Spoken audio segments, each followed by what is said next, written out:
जय। विश्व वंदनीय संत सम्राट वंदी छो सदगुरु श्री कबीर साहब जी, मेरे हृदय मंदिर के आराध्य परम पूज्य सदगुरु श्री महंत साहब जी, पूजा की योग सभी संत समाज में चरण कमलों में सिर झुका की त्रिवार बंदी करता हूँ। बोलिए श्री सदगुरुदेव की जय। मनुष्य जीवन में सद्गुणों का बहुत बड़ा महत्व है।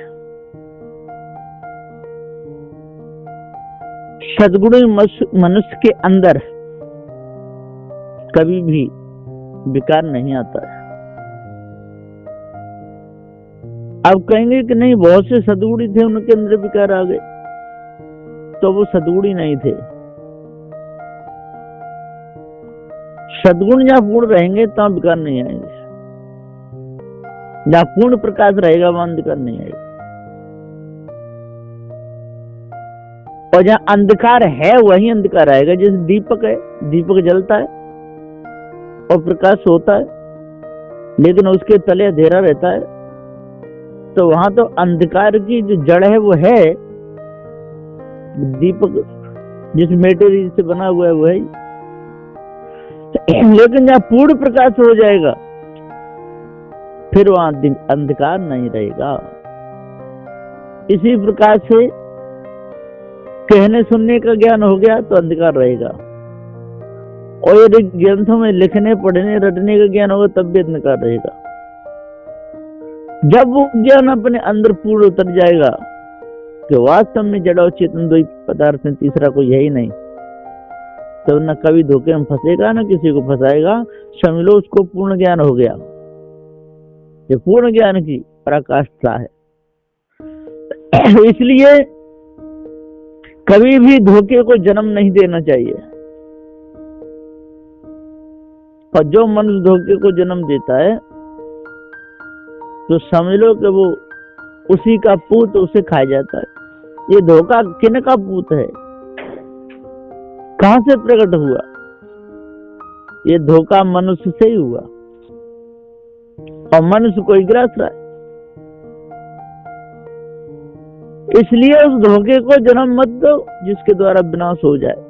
तो ये ईश ब्रह्म परमात्मा देवी देवता ये सब धोखा है। विषयों की वासना ये सब धोखा है। यदि इन धोखों से बचना है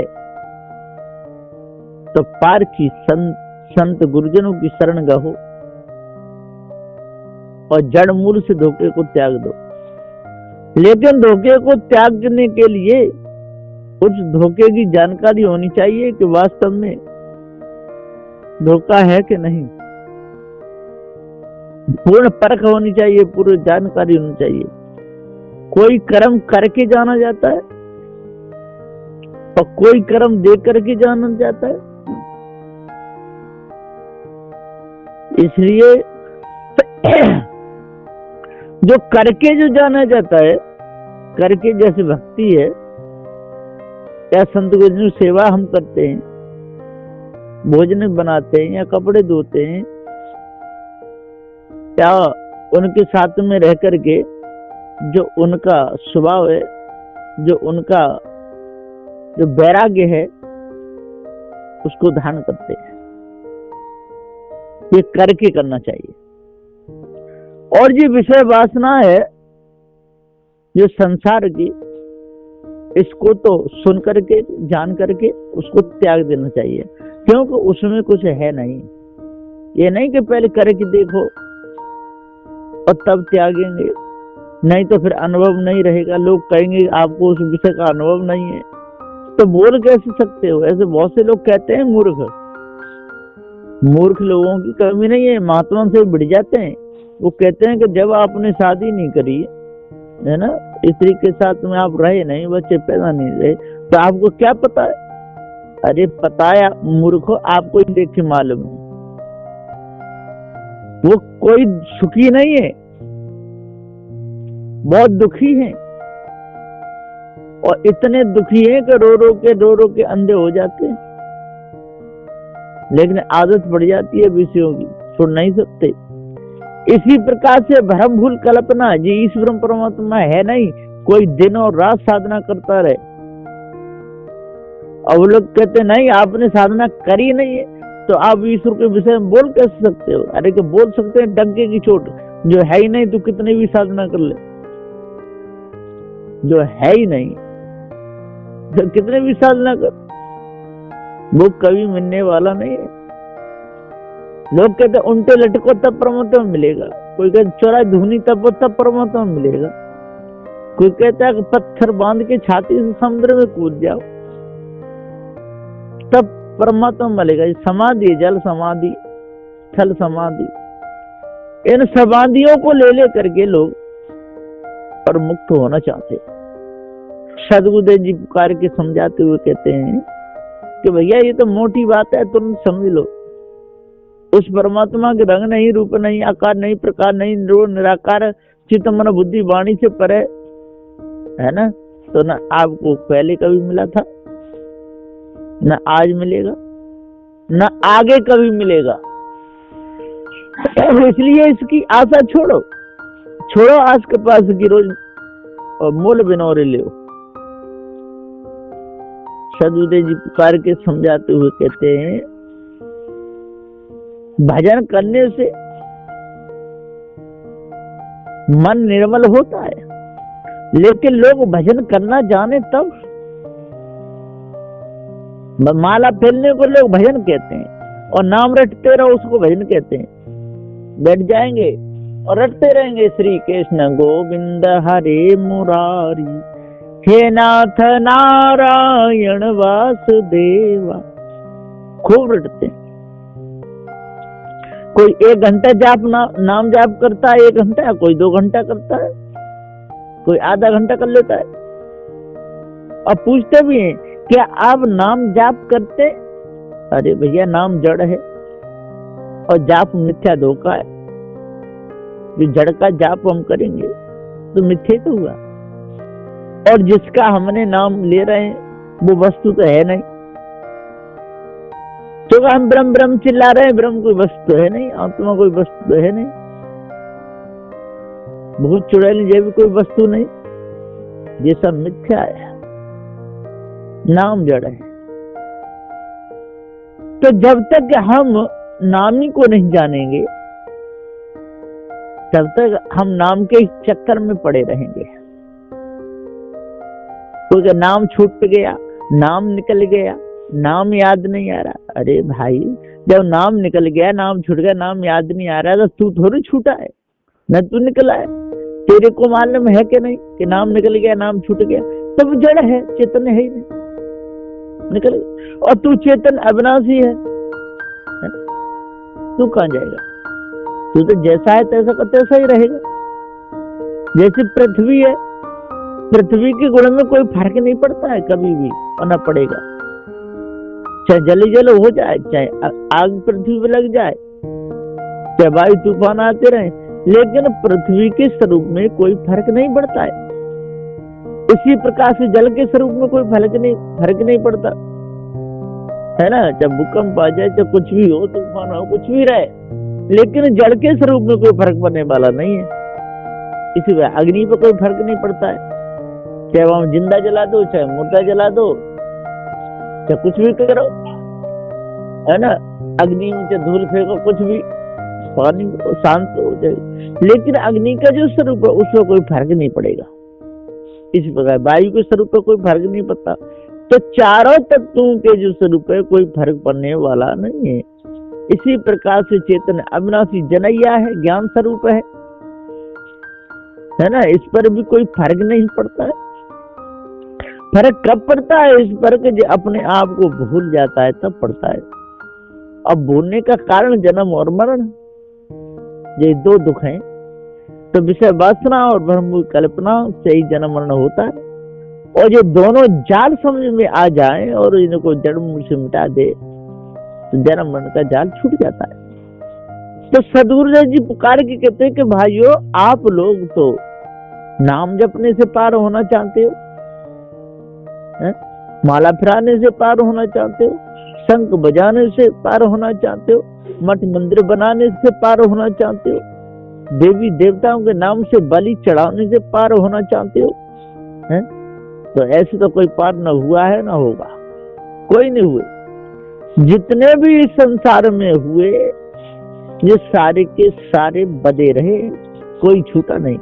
नजर पसार के खूब देखो, ब्रह्म पुराण को पढ़ के देख लो, खूब देखो। ब्रह्म पुराण है, विष्णु पुराण है, शिव पुराण है, ये सब एक में भी सार नहीं है। सब में धोखा ही धोखा है। भागवत पुराण है, मार्कंडेय पुराण है, नारद पुराण है, लिंग पुराण है, कूर्म पुराण है, मत्स्य पुराण है, गरुड़ पुराण है, ब्रह्मांड पुराण है, ब्रह्मवैवर्त पुराण है, जैसा वामन पुराण है, बराह पुराण है। इनमें किसी को भी उठा लो, उनमें सब धोखा ही धोखा, विषय विकार की बातें भरी हुई है, सार भेद कहीं है ही नहीं। आप देखो नीलावती कमलावती कथा लोग कहते हैं और बड़े प्रेम से सुनते हैं और सुनाते, लेकिन कथा अभी तक किसी ने सुनाई नहीं। चुका हम कथा है ही नहीं, कथा तो सुनी ही नहीं कहा उन्हें, क्योंकि वो पुस्तक मैंने भी कई बार पढ़ ली लेकिन मुझे कथा ही नहीं मिली। ऐसे बृहस्पति महाराज का है, जो भी गुरुवार का व्रत करेगा, गुरु पूजा करेगा, माला माल हो जाएगा, है ना। व्रत करना चाहिए, बृहस्पति महाराज कथा पूरी सुननी चाहिए, और कथा है ही नहीं, सुनेंगे क्या? कहीं भी नहीं। इसी प्रकार से 4 वेद 6 7 18 पुराणों में कहीं भी देख लो, सब कांड ही कांड भरे हुए हैं, भरम मूल कल्पना भरी हुई है। उसके नाम से ऐसा हो गया, उनके जाप से ऐसा हो गया, है ना। फूलों से कोई पैदा हो गया, कोई कान में होगी पैदा हो गया।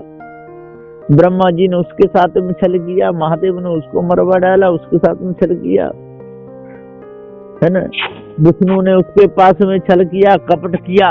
इसी में इनका पूरा समय चला जाता है, लेकिन मिलता कुछ भी नहीं, क्योंकि सार भेद को जे जाने नहीं, मिथ्या कल्पना में अपने पूरे जीवन को हार गए। इसलिए भाइयों, ज्ञानियों, विद्वानों, 4 वेद 6 7 18 पुराणों के ज्ञाता हो, जपी तपी सन्यासी हो, जब तक आप लोगों को पूरा ज्ञान नहीं होगा, जब तक धर्म पूरा नहीं कटेगा, तब तक आप भटकते ही रहोगे। और इस अटकन भटकन लटकन में ही सारे जी चले गए। देख लो, उनके इतिहास हैं, उन्हीं के पुराण है, उन्हीं का ज्ञान है, यही उन्होंने लिखा हुआ है। उससे वो पैदा हो गए, उससे वो पैदा हो गए, है ना। जो ब्रह्म को जाने वो ब्राह्मण हो गए, और ब्रह्म क्या जाने हो तब तो जानेंगे, ब्रह्म है ही नहीं, कहीं भी किसी ने सिद्ध नहीं कर पाया। लेकिन ब्रह्म जाने थी ब्राह्मण, अब ब्रह्म हो तो जाना, तब तो ब्राह्मण बने। इसलिए ब्रह्म है नहीं, ब्रह्म को जाना नहीं, और ब्राह्मण कोई है ही नहीं, है ना, है खोज ही नहीं है। सदगुरु दे के जिस विषय का जो ज्ञाता हो उसी को पंडित कहते हैं। जैसे बिजली के विषय में कोई जानता है, पारंगत है, उस विषय का पंडित है। हलवाई है, मिठाइयों के बारे में जानता है, उस विषय का वो पंडित है। दूसरा फेल खा जाएगा। जो हलवाई भी दुकान पे पहुंच गया और मीठा बनाना नहीं जानता है, उसको बना भैया, तो सारी मिठाइयां बिगड़ जाएंगी। और जो सीखा है तो वो उस विषय का पंडित है। लकड़ी का काम जानता है, वो लकड़ी के विषय में पंडित है। मिट्टी का जानता है, मिट्टी का पंडित है। जिस विषय का ज्ञानी हो उसको पंडित कहते हैं। लेकिन ब्रह्म ज्ञान का पंडित अभी तक कोई हुआ ही नहीं। ब्रह्म ही नहीं है तो उसका पंडित होगा। ये सब बेकार की बातें, धोखा है ना। और ये जितने भूत चुड़ैले वाले बैठे हैं, दिव्य दरबार लगा रहे, भूत चुड़ैलों को खिला रहे, अब भूत है ही नहीं। और उसके विषय के बहुत बड़े पंडित, बड़े ज्ञानी माने जा रहे। अरे पहले तो भूत को दिखाओ।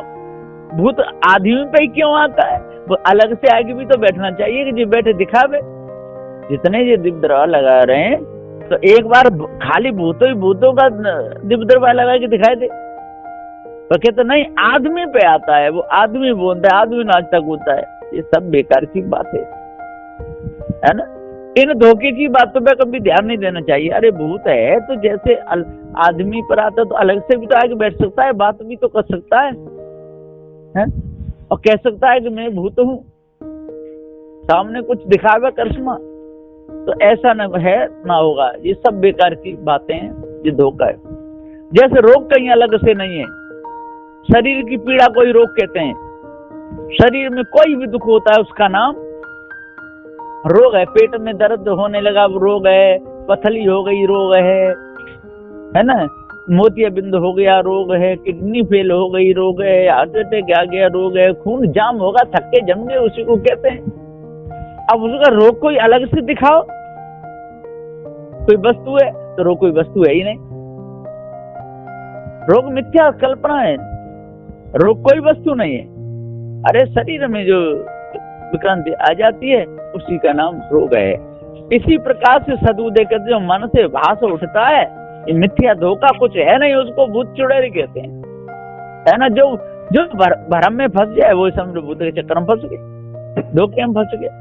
इसलिए इस धोखे को, इस भूल को अपने अंदर से निकाल देना चाहिए। कोई भी भूत चुड़ैल होते नहीं। और सुख और दुख जितने ये बाहर के सुख दुख हैं दोनों मिथ्या हैं। सुख भी कोई वस्तु नहीं है और दुख भी कोई वस्तु नहीं है। सुख दुख का जनैया ये चेतन जीव है, ये वस्तु है। और बाहर का जितना भी ये सुख दुख माना है, जैसे पानी पी लिया सुख मिल गया, प्यास लगी थी और पानी पे सुख मिल गया, अरे वो तो मिथ्या है ना। इसी प्रकार कहीं गिर गए, हाथ पैर फूट गए, अरे दुख आ गया, है ना। हाथ पैर फूटे उसी का नाम दुख है। और यदि सही सलामत बढ़िया तरफ पहुंचे उसी का नाम सुख है। तो सुख और दुख दोनों ही बेड़ियां हैं, एक सोने की एक चांदी की बेड़ी दोनों है। तो साहब ही कहते कि किस सुख के लिए आप परेशान हो रहे बताओ। बाहर के सुख हो रहे हो तो वो तो मिथ्या धोखा कल्पना है। और अपने आप के लिए हो रहे तो आप स्वयं हो, आप अजर अमर अखंड हो, आपके सुख का कभी विनाश होता नहीं, है ना। जो आदि अंत और मध्य में इसका कभी विनाश न हो, समय संबंध हो, वो सुख पक्का है। तो जीव का ज्ञान का है, जो कभी छूटने वाला नहीं है। इसलिए जो दुख कभी सुख दुख में नहीं बदलता, जो सुख हाँ वो सार है, वो चेतन जीव अजर अमर अखंड नित्य स्वयं स्वरूप है। इसलिए अपने आप को जानना चाहिए, भ्रम को अपने अंदर से त्यागना चाहिए, मिथ्या भूल को दूर करना चाहिए और पार की संतों की शरण में लग करके इस सारे दुख को, भ्रम को समझ करके अपने स्वरूप को जानना चाहिए। यही जीवन का सार है। और यदि ये बात समझ में आएगी तो जीव मुक्त हो जाएगा। और समझ में नहीं आई और त्याग बैराग नहीं कर पाया तो न तो पहले कभी मुक्त हुआ, न आज मुक्त होगा, न आगे कभी होगा। इसलिए मुक्त होना है तो जड़ चेतन के भेद को जान लो। और जो कर्म, जिन कर्मों के द्वारा अंतःकरण गंदा होता है, कर्म करते हैं, उन कर्मों को त्याग दो। बस इतनी सी बात है। बोलिए श्री सद्गुरुदेव की जय।